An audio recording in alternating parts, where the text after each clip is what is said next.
You ever have one of those lives where things just seem steady?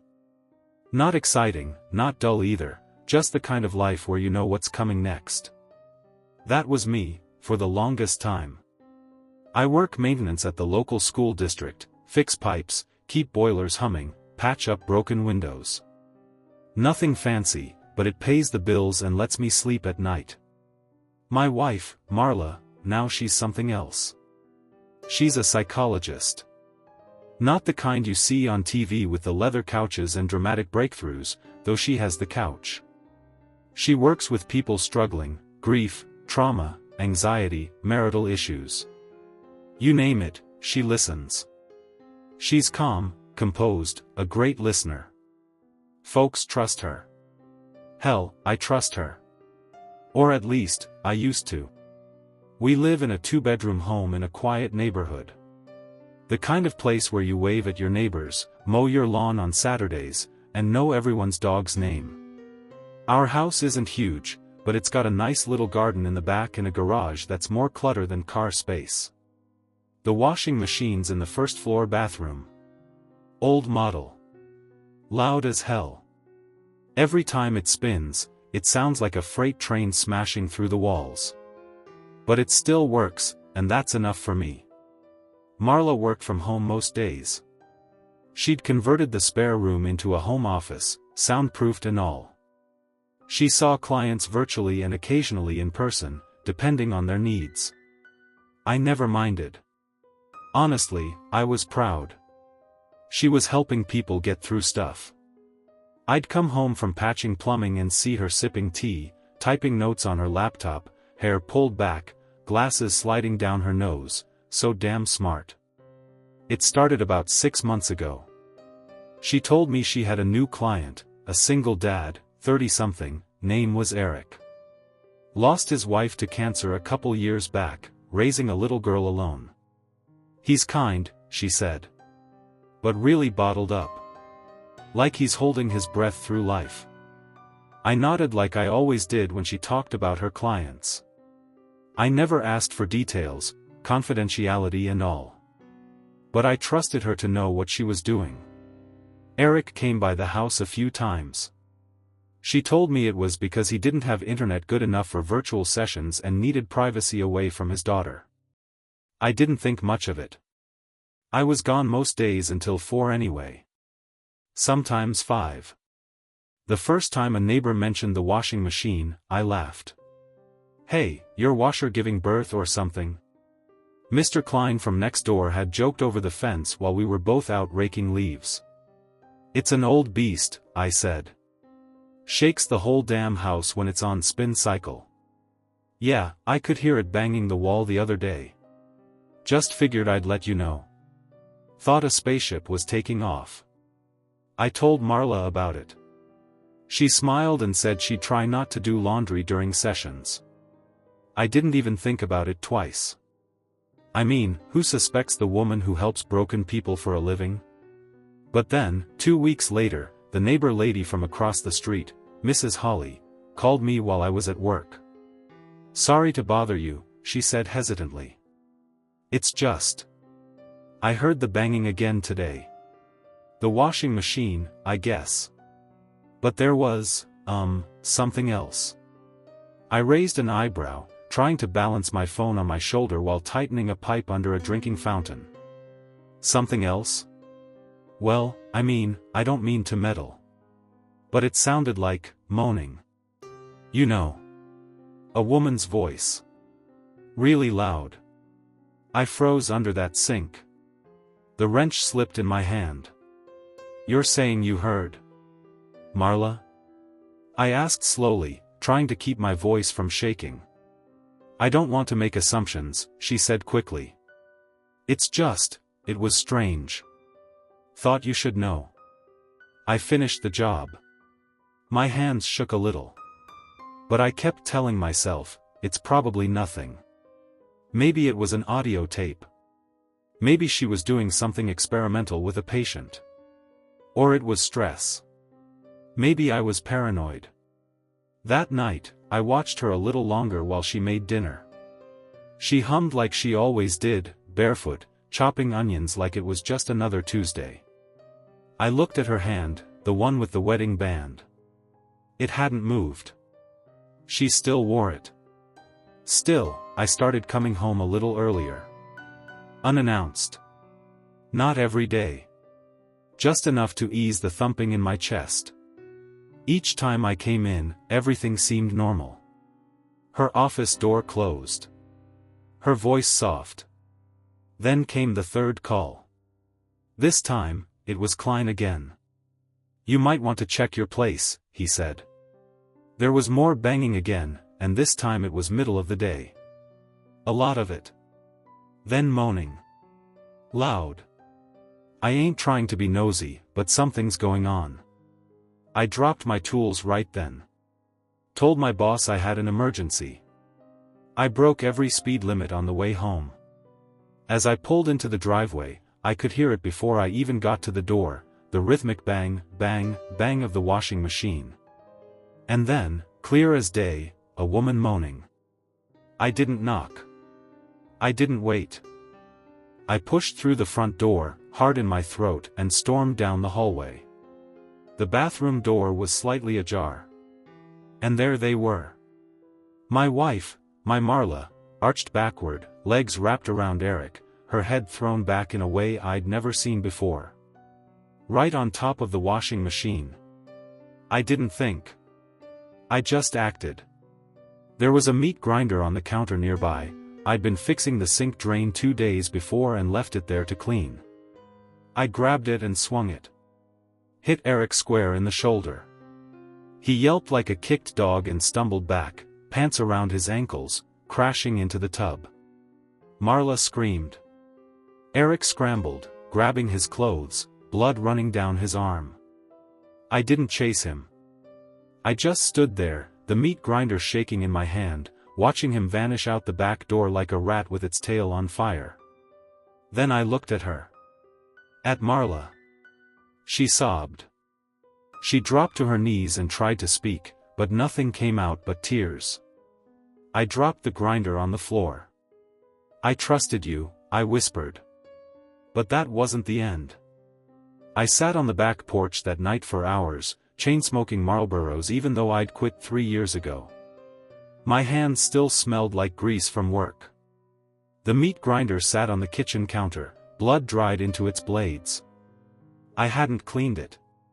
I couldn't.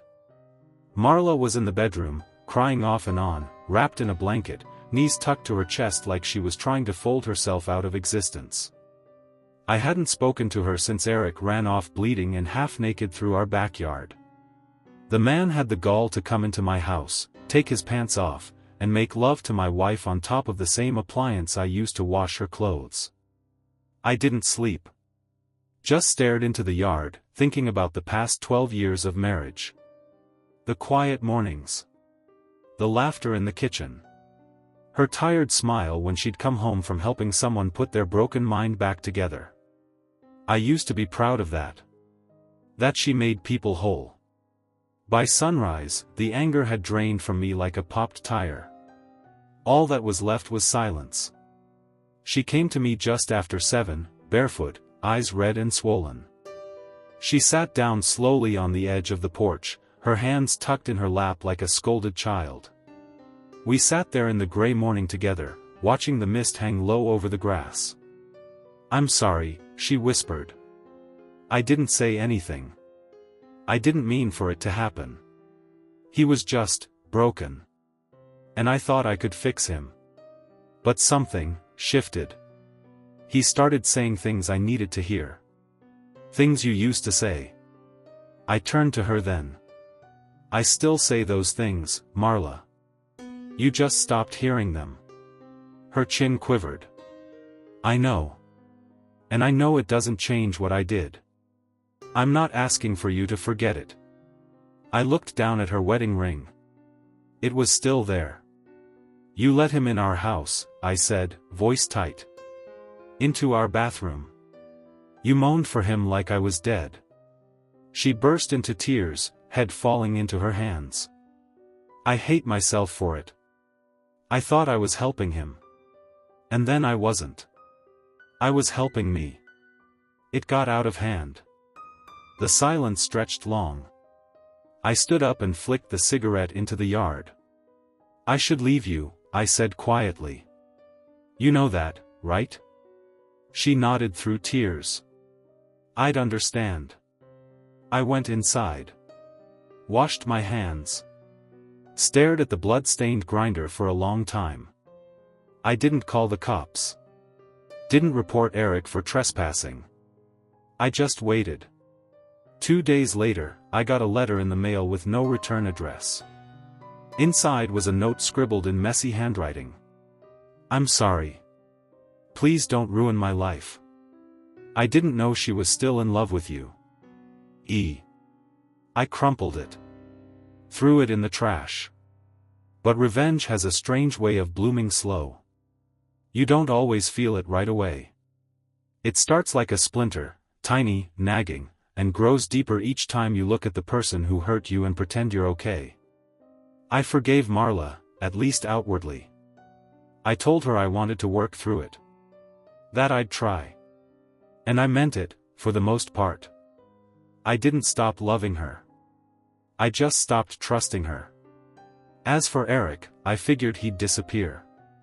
Go back to wherever single fathers crawl off to when they screw up. But about a week later, I heard a rumor through the neighbor grapevine. Apparently, Eric had gone back home and tried to repair his kitchen garbage disposal. Alone. No clue what he was doing. His hand got stuck. The machine spun. And when it was done chewing, he had no fingers left on his right hand. Every last one. The story spread fast. They had to rush him to the hospital.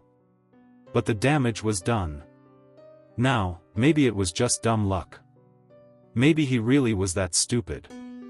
Or maybe someone told him, quietly, in passing, that if you touch another man's wife with your fingers, those fingers might just get ground up like chicken bones. I never said a word. Never admitted anything. I didn't need to.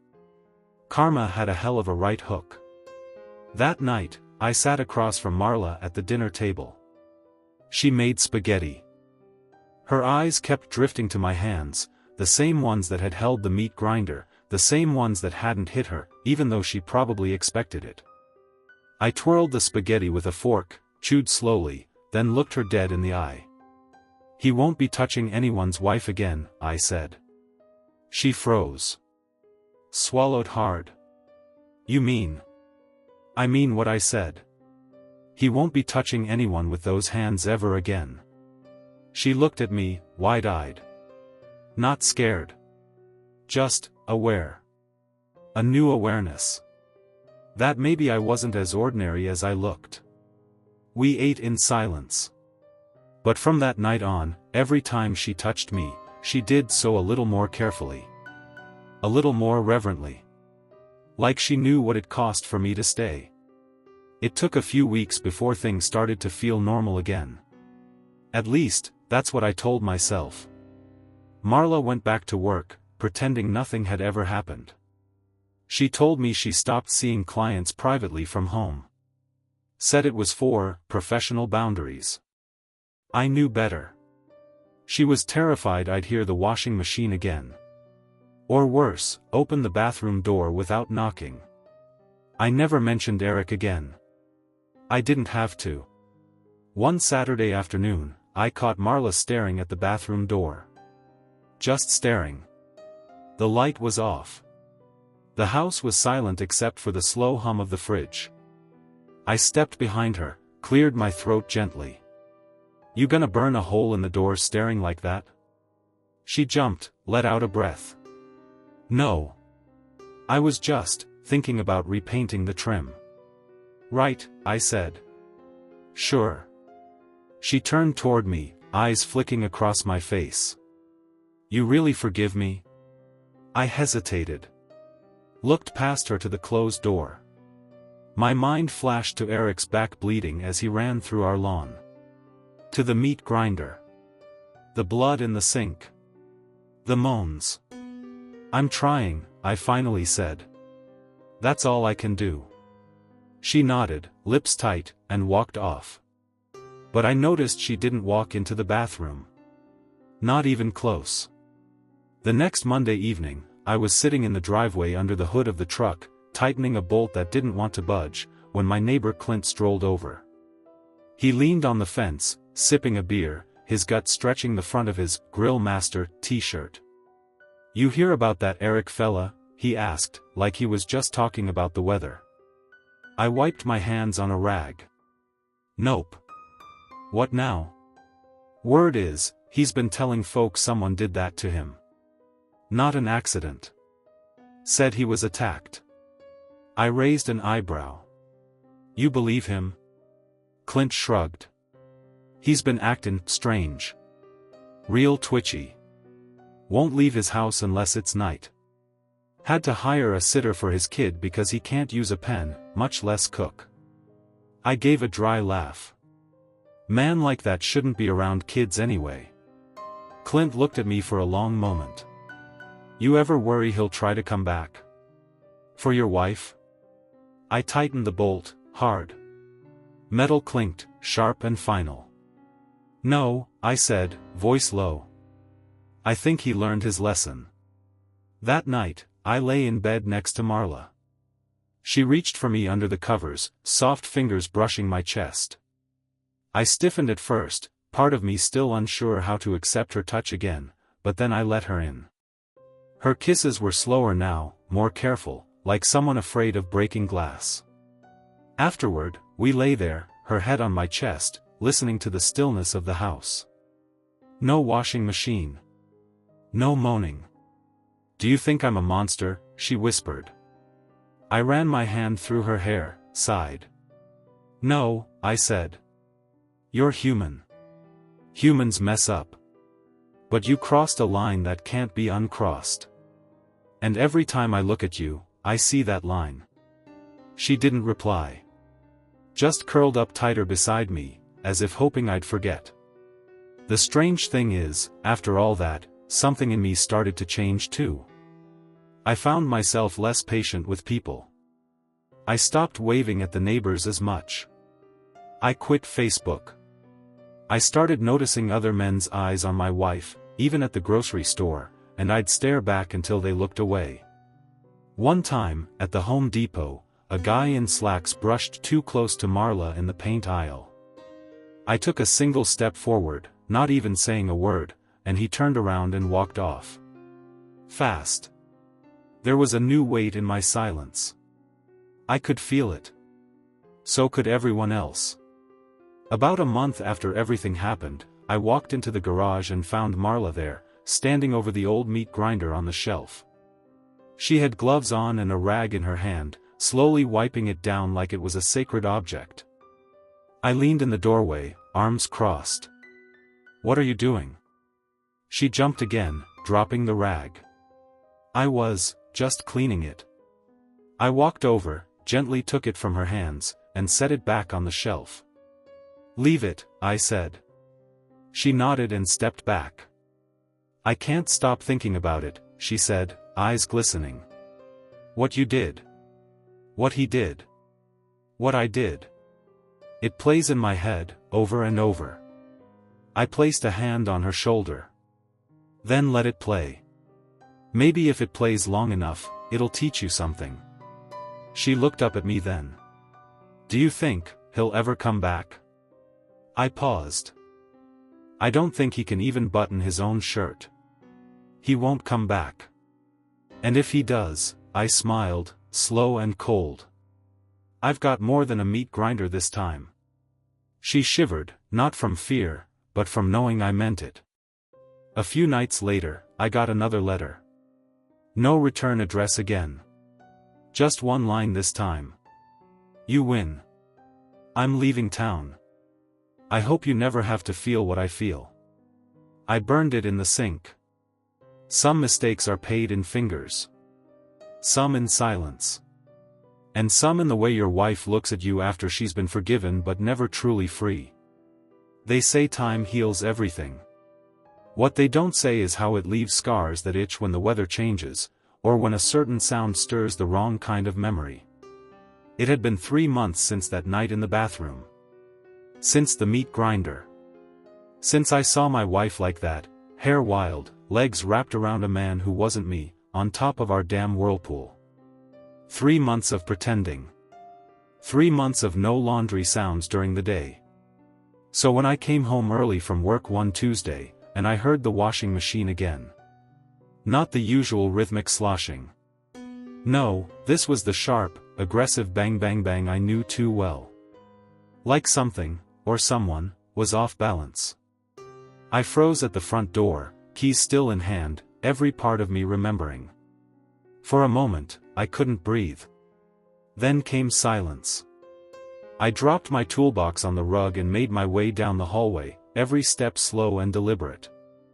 The hum of the machine had stopped. The house was quiet, too quiet. No TV. No music. Just the echo of my heartbeat in my ears. I reached the bathroom door.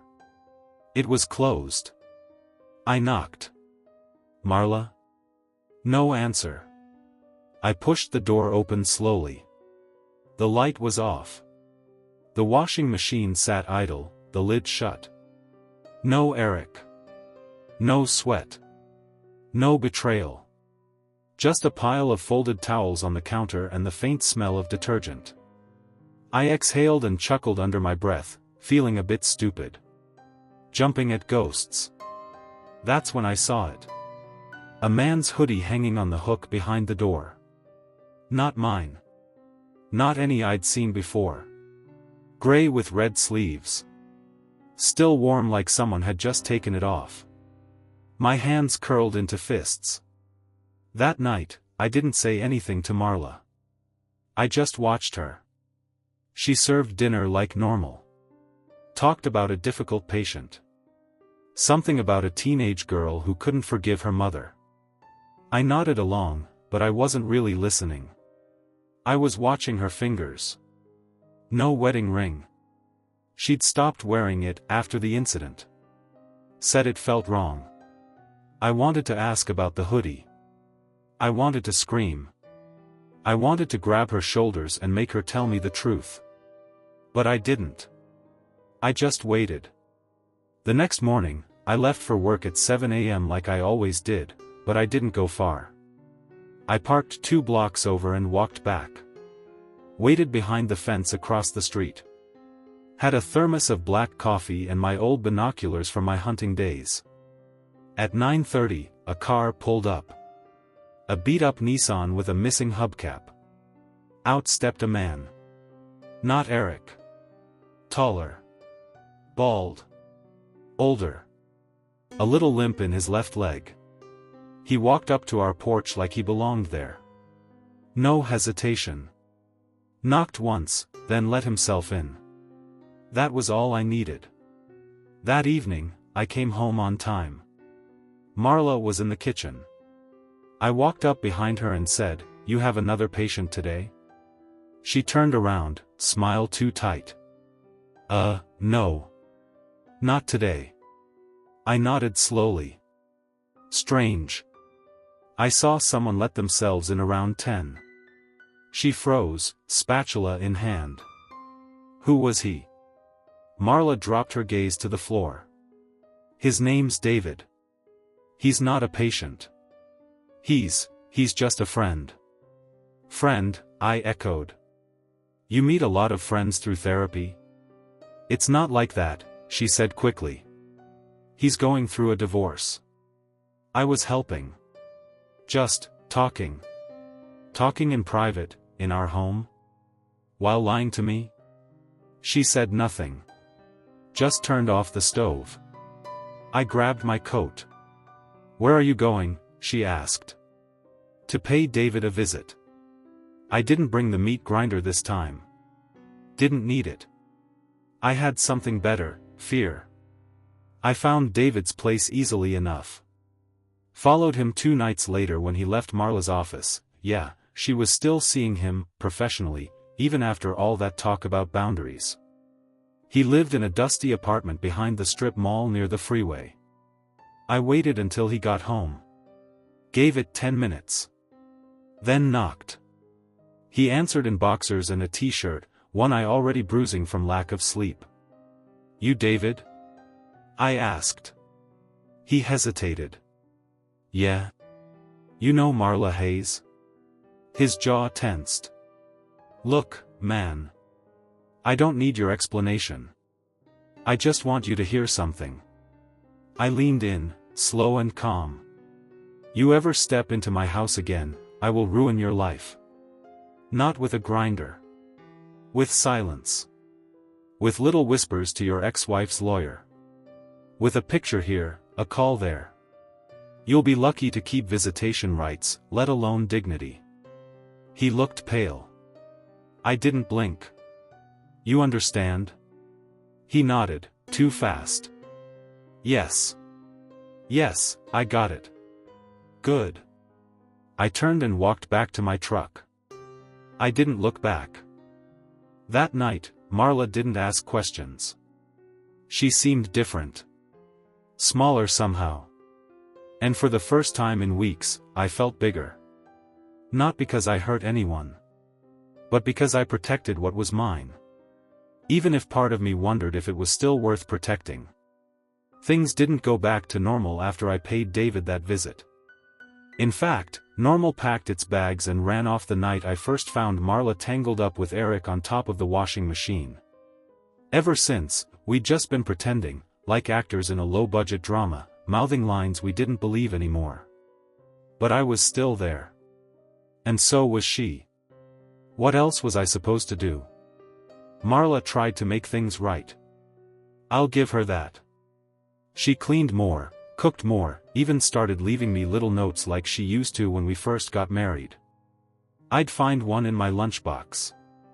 "You're stronger than you know. I love you, even when I forget how to show it." Or taped to the fridge. "Let's not be strangers in our own home. Come to bed tonight." I kept every note. Didn't mean I believed them. But I kept them. Because part of me, God help me, still loved her. One rainy Thursday evening, I came home soaked to the bone, tossed my wet boots at the door, and found her sitting at the kitchen table with a photo album open in front of her. She didn't look up when I walked in. "This is us in Ohio," she said softly, pointing at a faded Polaroid. "Remember this trip?" "Yeah," I muttered, shrugging off my jacket. "We stayed at that weird bed and breakfast. You hated the pillows." She smiled, but her eyes stayed sad. "We were happy then." I didn't say anything. She flipped another page. "Do you think we can ever get back to that?" I ran a hand through my wet hair. "No." Her face fell. "But maybe," I added, "we can find something new." We started therapy. Together this time. Every Tuesday, 6:30 p.m., sitting side by side on a leather couch in front of a woman named Cynthia with thick glasses and a quiet voice. Cynthia didn't let us talk over each other. She made us listen. And hearing Marla describe her own guilt out loud, hearing her say how lost she felt after years of helping other people with their brokenness, did something to me. It softened me. And maybe that was dangerous. Because just when I started thinking I could truly forgive her, I saw it. I was cleaning out the bathroom cabinet, trying to fix that damn sticky drawer, and there it was tucked behind the toilet paper rolls. A burner phone. Old. Cheap. Cracked screen. The kind you buy with cash and throw away when you're done. I sat on the floor and scrolled through the messages. There weren't many. Just 4 threads. But one stood out. Thursday. Usual time. You know the spot. The last message was dated 3 weeks ago. After Eric got his fingers ground off. After she swore she'd ended everything. My hands trembled as I put the phone back and shut the drawer. I didn't tell her I found it. Not yet. That night, I sat next to her on the couch and watched her scroll through Netflix like nothing was wrong. She picked a comedy. Some dumb sitcom. Laughed at the same parts she always did. I watched her mouth curve into smiles that I no longer trusted. She had said she needed help. That she'd been lost. That Eric was just a mistake. But now I had proof, evidence, that the sickness went deeper. She had another secret. Another man? Or was it Eric again, somehow crawling back into her life with bandaged hands and whispered promises? Either way, it meant one thing. She never really stopped. I didn't sleep that night. I sat at the kitchen table, turning that burner phone over and over in my hand, like it might confess something if I stared hard enough. I thought about the meat grinder. About David. About the way Eric screamed when I swung that thing down on his hand. But I wasn't going to make that mistake again. No more meat grinders. This time, I'd be smarter. Quieter. I'd let her keep the mask on, let her believe I was still the forgiving fool. And I'd wait for him to show up. Because someone always does. I waited. 3 more weeks passed. Nothing unusual. No mystery men ringing the doorbell, no strange cars outside, no suspicious laundry cycles banging away in the middle of the day. The burner phone stayed where I found it, tucked behind the toilet paper like a buried lie. It didn't ring. No new messages. It was almost worse than if it had. Marla acted like everything was finally healing. She even started bringing home fresh bread from the new bakery on Elm. Smelled like cinnamon and comfort. I should have felt safe. I should have believed her. But my gut said different. And then it happened. Tuesday. Therapy day. I walked into the clinic lobby at exactly 6:27 p.m. like always. The receptionist, a younger girl named Tara with pink glasses, looked up at me and smiled nervously. "Oh, Mr. Calhoun. Marla's not here yet?" I frowned. She left before I did. "Oh," she clicked her pen nervously. "Well, Cynthia had to reschedule your session. She's not in today. No one called me." Tara bit her lip. "We tried. But the number didn't go through." My phone buzzed just then. A voicemail alert. I stepped outside and hit play. Cynthia's voice. Apologizing. Emergency dental procedure. Can't make the session. Please reschedule. Thanks for understanding. I didn't even hear the rest. Because behind me, through the plate glass window, across the street, I saw her. Marla. With a man. Not Eric. This guy was clean-cut, professional. Looked like he belonged in a catalog for high-end razors. Gray tailored coat. Nice shoes. Confident walk. They weren't touching. But their heads were close. Too close. I ducked back inside and pretended to be looking for something in my wallet. I peered out again from the edge of the blinds. She smiled at him. He touched her wrist. They walked off toward the parking lot. I didn't follow them. Not that day. Instead, I went back to the clinic the next morning and waited in the parking lot until Cynthia showed up. I walked right up to her car as she parked. She rolled the window down halfway. "Mr. Calhoun? Everything okay?" I smiled politely. "Sorry to bother you. I just had a quick question." "Of course. Has my wife been seeing you alone? Separate sessions?" She frowned. "No, not at all. I only see couples together." "Why?" I hesitated. "Has she, maybe seen another therapist in this building?" Now Cynthia looked uncomfortable. "That's confidential, you understand. But, between us, there's only one other psychologist here who sees private clients." "Who?" She leaned slightly forward and whispered, "Room 4C. Dr. Lawrence." That evening, after Marla fell asleep with her hand draped over my chest like we were still the couple in our wedding photos, I got up and went downstairs. I sat at the kitchen table and opened my laptop. I searched, Dr. Nathaniel Lawrence, psychologist, Greenfield. There he was. Same tailored coat. Same smug haircut. But the bio under his name made my blood turn cold. Specialist in regressive therapy, psychosexual trauma, and consequence visualization.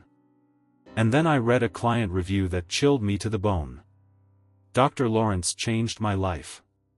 He helped me explore what I deserved through deep role-play therapy. He used real environments. Real actors. I finally understood the cost of my betrayal. Another review. A very immersive experience. Harsh, but effective. Not for the faint of heart. My hands shook as I closed the laptop.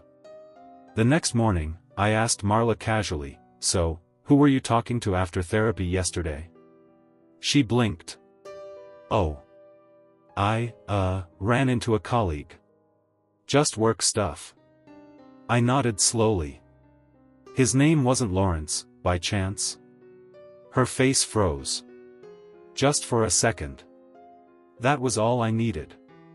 "You know," I said calmly, "it's funny. I saw his reviews online." She got up to pour herself coffee. "It's not what you think." "Then tell me." She turned, mug trembling slightly in her grip. "I hired him," she said. "For us." "What does that mean?" She looked me dead in the eyes. "I wanted you to catch me. On purpose. That day on the washing machine. And I wanted you to forgive me. I needed you to see what unconditional love felt like again. What you're capable of." I stood up, stunned. "That wasn't real? Eric?" Her voice cracked. Eric was a participant. David too. The burner phone? Part of the plan. Lawrence specializes in consequence-based therapy. Simulated betrayal. Simulated forgiveness. Everything was orchestrated. I backed away like she'd slapped me. "But the pain," I whispered. "The humiliation. That wasn't simulated. That was me." She stepped closer. "You've never been more alive. You've never fought for something so hard. That's what I wanted. To remind you who you really are." I laughed bitterly. "So all of this was therapy? A sick experiment?" She whispered, "You passed." I didn't sleep that night. I watched her in bed, peaceful, soft, breathing deep. I kept wondering, what else is fake? How many lies were therapy? Was I even broken before all this? Then my phone buzzed. Unknown number. One text. "Your next session begins soon. Dr. Lawrence will be in touch." The message stared back at me all night. "Your next session begins soon. Dr. Lawrence will be in touch." I didn't reply. I didn't sleep. My thoughts spun harder than that cursed washing machine. The idea that everything, the cheating, the betrayal, the meat grinder incident, was orchestrated by some slick-suited mind doctor made me feel like a puppet in my own life. By dawn, I was sitting on the porch in my flannel shirt, staring into the morning mist like it might spell out what was real and what wasn't. At 7:12 a.m., my phone vibrated again. Unknown number. Today. 8 a.m. room 4C. Come alone. No appointment needed. My jaw clenched. I didn't want to go. But I needed to. At exactly 7:59 a.m., I stood in front of room 4C, my palm hovering over the doorknob. The hallway was dead silent, the fluorescent lights buzzing like a warning. I knocked once. No answer. I pushed it open. The room was dimly lit, no windows, just a floor lamp in the corner and a leather chair that looked like it belonged in a villain's lair. On the far wall, a painting of a man in a maze stared back at me. Dr. Lawrence sat behind a sleek glass desk, folding a linen handkerchief into a triangle. He looked up and smiled. Right on time. I stood frozen. What is this? He gestured to the chair across from him. Please. I sat. He opened a slim leather folder and pulled out a typed sheet of paper with my name at the top. This, he said gently, is your true first session. I stared at him. Explain. He leaned forward. You've been lied to. But not just by your wife. By who else? By yourself. He pressed a button on a small remote. The room dimmed further. A hidden projector clicked on. Footage appeared on the wall. Me. In our living room. I was talking. Crying. It looked like a therapy session. I glanced at the date in the corner. 2 years ago. What the hell is this? You came to me after your first separation, Lawrence said. When Marla left the first time. You don't remember because you agreed to a full emotional purge, experimental trauma erasure therapy. Consent forms were signed. You begged to forget. You paid to forget. My mouth went dry. The screen showed me sobbing. She was seeing someone else, I said in the footage. I walked in on them. I couldn't breathe. Dr. Lawrence's voice from off-camera in the video, and what did you want me to do? I said, make me forget. Make me forgive her. Let me love her again. Back in the room, I stood up, breathless. This isn't real. Lawrence nodded solemnly. You were part of a test group. Memory work. Conditioning. Behavioral resets. You were patient number 0. I shook my head. No. That wasn't me. It was. And Marla never cheated after that first time. Not until now. But your subconscious kept creating tests. Doubts. Jealousies. That's why she went along with the role play. To help you break free from the loop. I backed away toward the door. I don't believe you, I said. Lawrence smiled slightly. You don't have to. But eventually, you'll ask yourself the same question every patient does. He stood and crossed to the door, opening it for me. Would you rather know the truth, or be happy with the lie? I walked out. But the world outside felt unreal now. Like the colors were too bright, the sounds too crisp. I felt like I was watching myself from behind a pane of glass. When I got home, Marla was already dressed for work. Did you go? She asked quietly. I didn't speak. She nodded. Then you know. I sat at the table. She came over, held my hand. Do you still love me? She whispered. I didn't answer. I didn't have one. That night, I found the burner phone again. There was a new voicemail. Lawrence's voice. We've scheduled your follow-up immersion. This time, you'll be playing her role. I dropped the phone like it was burning. Because I knew what he meant. The betrayal wouldn't end. It would evolve. I didn't sleep again. Not because I couldn't, but because I was afraid of what I'd wake up as. That voicemail from Dr. Lawrence echoed in my head like a ticking bomb. This time, you'll be playing her role. What the hell did that even mean? By morning, Marla was gone. I didn't hear her leave. I didn't even hear the front door open. Her side of the bed was cold. A sticky note was left on the mirror in the hallway bathroom. Please, don't dig too deep. Let this be the end of it. M. But I couldn't let it go. Not after everything. Not after the washing machine. The meat grinder. The missing fingers. The neighbors. The therapy footage. The revelation that I had erased my own memories. No, this had gone far beyond cheating.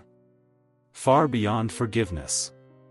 This was a game, and I had just figured out how to play.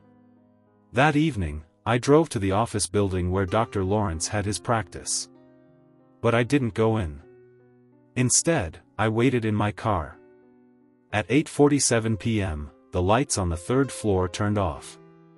At 8:51, Lawrence exited the front door, briefcase in hand, keys in the other. He didn't notice me following. He drove an older black Lexus with a custom license plate that read, "Im Thinker." We wound down unfamiliar roads until we hit a stretch of woodland I hadn't been to in years, out past the county line, near an old Boy Scout camp. His Lexus turned down a gravel path and disappeared behind a rusted gate labeled "Private Property, Midway Institute. Authorized personnel only." Midway. Where had I heard that name? I parked half a mile back and crept through the trees on foot. The compound was bigger than I expected, 3 buildings connected by walkways, lit with soft amber lighting. Not a soul in sight. No guards. Just cameras. Then I saw her. Marla.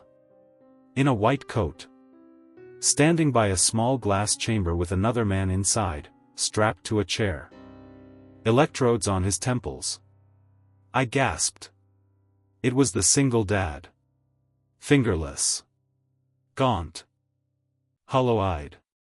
She leaned toward the glass and whispered something through a speaker. He nodded. Then sobbed. She pushed a button. He jolted. Eyes wide. Mouth open in a silent scream. I stumbled backward, snapping a twig. Immediately, motion lights flared on overhead. "Hey!" someone barked. I ran. I didn't stop until I was back in my car. I didn't even think. I just drove. By the time I got home, my heart was still pounding. I locked every door and window. Pulled all the blinds. And then I remembered the painting on Lawrence's wall, the man in the maze. This wasn't about cheating. It wasn't about betrayal. It was about design. About control. And maybe, punishment. At 3:14 a.m., my phone rang. Caller ID, Midway Institute. I picked up. Marla's voice. "Now you see." I swallowed hard. "What the hell are you doing to him?" Her voice was calm. "We're not hurting him. We're reconditioning." Why? Because he broke the rules. He touched a married woman. He inserted himself into someone else's programmed reality. Programmed? She paused. Then, gently. "You think the washing machine incident was real?" Silence. "You think the neighbors ever complained?" My breath caught in my throat. She added, "You needed a symbol. Something primal. Animalistic. Loud. A catalyst. So, we gave it to you." I dropped the phone. I wasn't sure what to believe anymore. Was I the patient? The subject? The control group? Had I been watching my own breakdown from the inside? Or was this what healing looked like, when you stripped away every lie you told yourself? One thing I knew for sure. Next time I saw Marla, I wasn't going to ask for the truth. I was going to make her tell it. Even if I had to strap her to the washing machine to do it. I returned to the Midway Institute with a plan. No more hiding in trees. No more questioning my sanity. No more listening to voicemail riddles or chasing shadows. It was time to end this. Time to look Marla in the eye and demand the truth, not the version she softened with clinical language. The real one.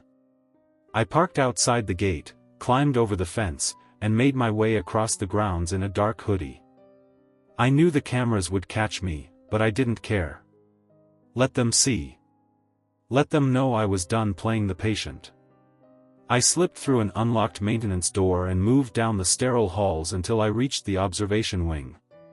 The place was dead silent, no staff, no patients. Just that low mechanical hum pulsing through the vents. I found the room.